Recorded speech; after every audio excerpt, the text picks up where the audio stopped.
Hello everyone, this is Smriti and welcome back to my channel. So in today's video, we'll be discussing our last topic from the chapter Basic Problems of an Economy. The last topic is all about your stages of economic growth. Now listen very carefully, okay? जो class 11th के बच्चे हैं, ये जो topic है आपका रॉस्ट्रोस growth theory, ये आपके चैप्टर में इंक्लूडेड है बट ये आपके सिलेबस में नहीं है.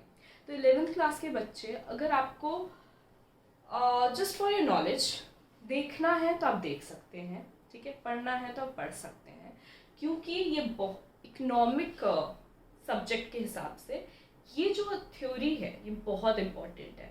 कैसे इम्पॉर्टेंट है? जब आप मास्टर्स करेंगे, ठीक है, हायर एजुकेशन वाले जानते होंगे कि रॉस्ट्रोस ग्रोथ थ्योरी उनके क्वेश्चन पेपर में रहता ही रहता है. इनफैक्ट जो एक कॉम्पिटिटिव लेवल के एग्ज़ाम्स होते हैं, जितने पीजीटी के एग्ज़ाम्स हुए, उसमें भी रॉस्ट्रोस की जो ग्रोथ थ्योरी है एमसीक्यूज़ में पूछ लिया जाता है. कैसे कि किस स्टेज में कौन सा वो पॉइंट रहता है. जैसे फॉर एग्जांपल पूछ लिया कि ड्राइव टू मैच्योरिटी में 4 ऑप्शंस दे दिए और पूछ लिया कि ड्राइव टू मैच्योरिटी में कौन सा पॉइंट है, ठीक है, एंड कितना इन्वेस्टमेंट होना चाहिए. 10% से ऊपर या 10% तक इन्वेस्टमेंट रहना चाहिए. ऐसे करके पूछ लिया जाता है एमसीक्यूज़ में, ठीक है. तो इकोनॉमिक सेंस में बहुत ज़्यादा इम्पॉर्टेंट है. क्लास 11th वाइज आपके सिलेबस में ये नहीं है बट स्टिल मैं ये पढ़ा के ये चैप्टर ख़त्म कर रही हूँ.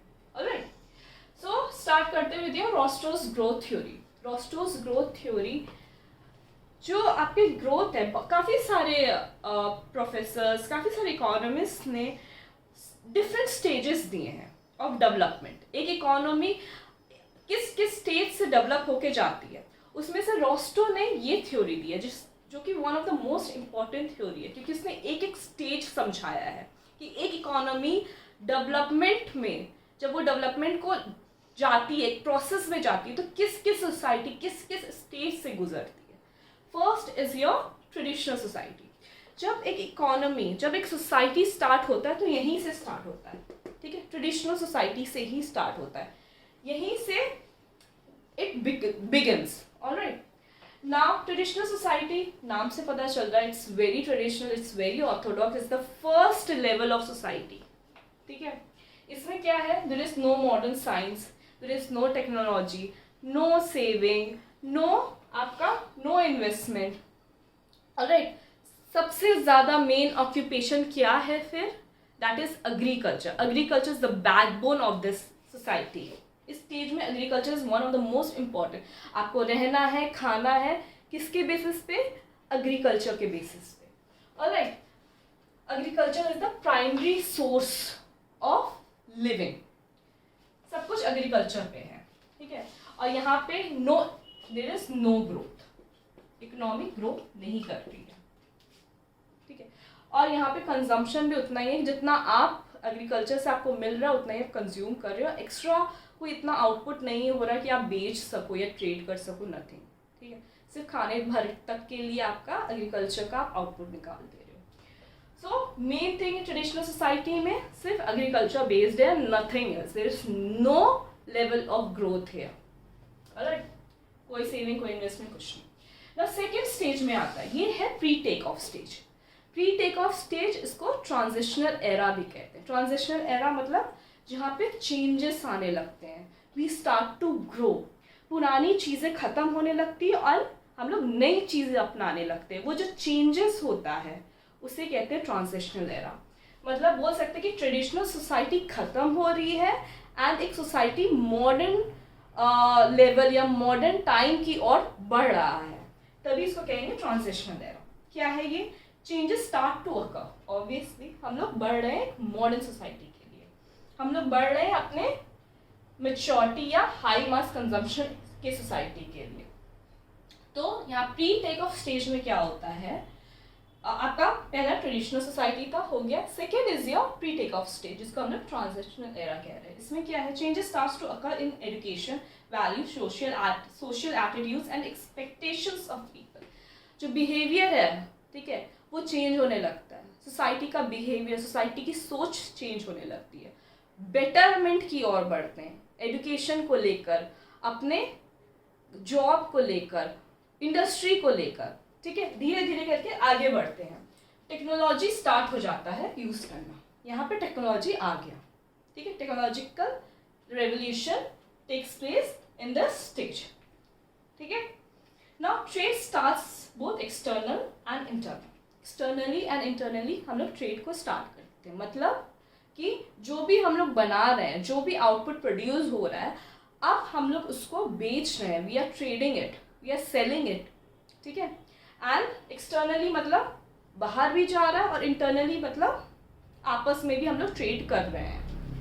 एंड यहाँ पे सेविंग, बिकॉज यहाँ पे ट्रेड स्टार्ट हो गया, यहाँ पे लोग कमाने लगे, आउटपुट प्रोड्यूस करने लगे, सेल करने लगे, तो यहाँ पे सेविंग भी स्टार्ट हो गया, और यहाँ पे अब इन्वेस्टमेंट्स भी करने लगे हैं लोग, ठीक है, इस सोसाइटी के लोग। This is called pre take off stage.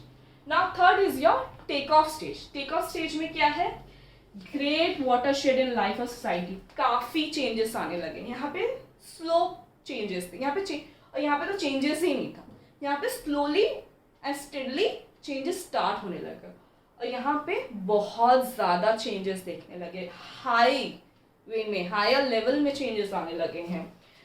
जिस तरीके से सोसाइटी बनने लगी, जिस तरीके से group of people are have started to live, extreme changes we can see here. Self sustain growth start हो गया, इंडस्ट्रीज ग्रो करने लगे, self sustain in the sense कि अपने में आपस में विदाउट गवर्नमेंट इंटरवेंशन, बिना किसी गवर्नमेंट के मदद से जो इंडस्ट्रीज हैं आपस में they have started to grow and flourish. Development of leading sectors, जितने भी लीडिंग सेक्टर्स हैं, जितने भी बड़े बड़े आपके इंडस्ट्रीज है, फैक्ट्रीज है, it has started to develop. And political revolution, political parties बनने लगी हैं, ठीक है, पॉलिटिक्स आने लगे, गवर्नमेंट बनने, सरकार बनने लगा यहाँ पे। लार्ज इंक्रीजिंग, और यहाँ पे जहाँ पे nominal rate of saving and investment था, यहाँ पे large rate of saving and investment होगा। लार्ज इंक्रीज सेविंग में लोग ज़्यादा सेव करने लगेंगे, लोग ज़्यादा इन्वेस्ट करने लगे हैं, और आउटपुट भी बहुत ज़्यादा प्रोड्यूस होने लगा है। और इतना समझ में आया। ड्राइव टू मेच्योरिटी, मेच्योरिटी से मतलब ही समझ में आ रहा है कि एक चीज़ मेच्योर हो जाना। इसमें क्या है, economy moving towards goal of becoming mature economy. एक इकोनॉमी मूव करती है, आगे बढ़ती है, उनका गोल ही होता है कि हम लोग एक जेनिथ, एक हाइट पे पहुंच जाए, डेवलपमेंट की हाइट पे। Period of high per capita output, per capita output increase हो जाता है। पर कैपिटा आउटपुट इंक्रीज होने का मतलब है पर कैपिटा इनकम का इंक्रीज होना, धीरे धीरे स्टैंडर्ड ऑफ लिविंग हाई होने लगता है, जहाँ पे लोग रूरल से जितना पॉपुलेशन है वो अर्बन की तरफ शिफ्ट होने लगता है, लोग टेक्नोलॉजीज यूज करने लगते हैं, ठीक है। लॉन्ग सस्टेन्ड इकोनॉमिक ग्रोथ, मतलब डिकेड्स में डिकेड्स, अब जब जैसे इंडिया अब आगे बढ़ रही है तो बढ़ेगी, अब पीछे की तरफ नहीं जाएगी, it start to develop, because technology हर जगह हर सेक्टर पे आ गया है टेक्नोलॉजी, ठीक है। Modern technology in all sectors, वही चीज़ है, टेक्नोलॉजी का यूज अब सारे सेक्टर्स में होने लगा है। And rate of interest is very high, rate of investment, sorry, ROI is your investment, rate of investment is very high, over 10% of national income. कितना इन्वेस्टमेंट होना चाहिए, 10% ऑफ नेशनल इनकम, इतना इन्वेस्टमेंट होना चाहिए। ये पॉइंट याद रखिएगा कि कितना ड्राइव टू मैच्योरिटी में कितना इन्वेस्टमेंट करना चाहिए एक सोसाइटी को, 10%, एक इकोनॉमी को 10% ऑफ नेशनल इनकम में इन्वेस्टमेंट्स होने चाहिए, ठीक है। इसे कहते हैं ड्राइव टू मैच्योरिटी। हर सेक्टर पे टेक्नोलॉजी आ गया है, रेट ऑफ इन्वेस्टमेंट इंक्रीज हो गया, savings, output, per capita income increase हो गया है, ठीक है। बहुत डेवलपमेंट की हाइट पे पहुंचने को है यहाँ पे drive to maturity. Drive to maturity development की वो जो सबसे हाइट होता है कि भाई इसके बाद मतलब totally it will be called as develop, उस हाइट में पहुंचने वाला है, इसको कहेंगे drive to maturity. Now last is your age of high mass consumption. नाम से पता चल रहा होगा, is the last stage, and यहाँ पे सोसाइटी फुल्ली डेवलप्ड हो जाता है, एकदम डेवलप। यहाँ से डेवलप का जो एक आखिरी स्टेज होता है कि अब जैसे ये माउंटेन है, ये है डेवलप्ड पूरी तरीके से, यहाँ पे पहुँच गया, जेनिथ ऑफ इट्स डेवलपमेंट जिसे कहते हैं, ठीक है। यही है age of high mass consumption, जहाँ पे पर कैपिटा इनकम बिल्कुल इंक्रीज हो गया, जितना इंक्रीज होना चाहिए था हाईएस्ट लेवल पे इंक्रीज हो गया, कोई भी पॉवर्टी नहीं है. You can still see poverty here, but high mass consumption में there is no poverty, there is no unemployment, there is no illiteracy. ठीक है, सबसे ज़्यादा पर कैपिटा इनकम का इंक्रीज होना हाईएस्ट लेवल पे, स्टैंडर्ड ऑफ लिविंग सबका increase हो जाना. इंडस्ट्रियल सेक्टर्स में क्या, घर घर में टेक्नोलॉजी का इस्तेमाल स्टार्ट हो चुका है. ठीक है, this is called as age of high mass consumption. यहाँ पे क्या है, यहाँ बाकी सब में हम लोग प्रोडक्शन की प्रॉब्लम देख रहे थे. अब यहाँ पे क्योंकि कंज्यूम लोग इतना करने लगे, खासकर ड्यूरेबल गुड्स. कौन से गुड्स का कंजम्पशन सबसे हाई लेवल पे हो रहा है? ड्यूरेबल गुड्स, जो भी कंज्यूमर गुड्स है उसका बहुत ज़्यादा कंजम्पशन हो रहा है. ठीक है, कंज्यूमर्स बहुत ज़्यादा कंज्यूम कर रहे हैं, इसीलिए production of problem of production से हम लोग प्रॉब्लम ऑफ कंजम्पशन में चले गए इस लेवल पे, क्योंकि इतना ज़्यादा कंजम्पशन हो रहा है, इतना ज़्यादा डिमांड है, एवरीबडी इज विलिंग टू पे, सबके पास पैसा है, सब अपना स्टैंडर्ड ऑफ लिविंग इंप्रूव करना चाह रहे हैं. तो यहाँ पे प्रॉब्लम ऑफ कंजम्पशन पे आ गया है, क्योंकि सबको कंज्यूम करना, सबके पॉकेट में पैसा है. तो it's the age of high mass consumption. And now this last stage, ये एक ऐसा स्टेज है जो पूरे वर्ल्ड में सिर्फ कुछ बहुत ही कम कंट्रीज यहाँ इस फाइनल स्टेज तक पहुँची हैं. जैसे यूएसए हो गया, कनाडा हो गया, जापान हो गया, यूरोपियन कंट्रीज में कुछ हो गया.